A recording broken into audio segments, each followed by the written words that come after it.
மரியாதை என்பது சம்பாதிப்பது. அது தானாக வந்துவிடாது. உங்கள் சுயமதிப்பை குறைக்கும் இந்த 5 விஷயங்களை கவனித்துக் கொள்ளுங்கள். 1. பக்குவமில்லாமல் நடந்து கொள்வது.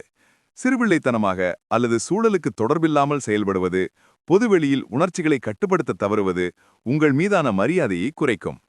2. உங்களின் நேரம் மற்றும் வாக்குறுதிகளுக்கு மதிப்பு கொடுக்காதது. நான் வருகிறேன் என்று சொல்லிவிட்டு தாமதிப்பது அல்லது வராமல் இருப்பது உங்கள் மீதான நம்பிக்கையை குறைக்கும். 3. தொடர்ந்து சுய புகழ்ச்சி செய்வது. உங்களைப் பற்றிய பெருமைகளை நீங்களே திரும்ப திரும்ப பேசுவது மற்றவர்கள் மத்தியில் உங்களைப் பற்றி ஒரு தவறான அபிப்பிராயத்தையும் சலிப்பையும் ஏற்படுத்தும். 4. அதிகமாக பேசுவது. கேட்பதை விட அதிகமாக பேசுவது மற்றவர்களின் கருத்துகளுக்கு மதிப்பு கொடுக்காதது போல தோன்றும். மௌனம் சில நேரங்களில் சக்தி வாய்ந்தது. 5. ஒருவர் இல்லாதபோது அவரை பற்றி பேசுவது. புறம் பேசுவதும் இல்லாதவரை பற்றி பழி பேசுவதும் உங்களை நம்பத்தகாதவராக காட்டும். இதன் மூலம் உங்களிடம் பேசுபவர்கள் இவர்கள் என்னை பற்றியும் மற்றவரிடம் பேசுவார்களோ என்று சந்தேகிக்கத் தொடங்குவார்கள். இந்த 5 பழக்கங்களை தவிர்த்து பாருங்கள்.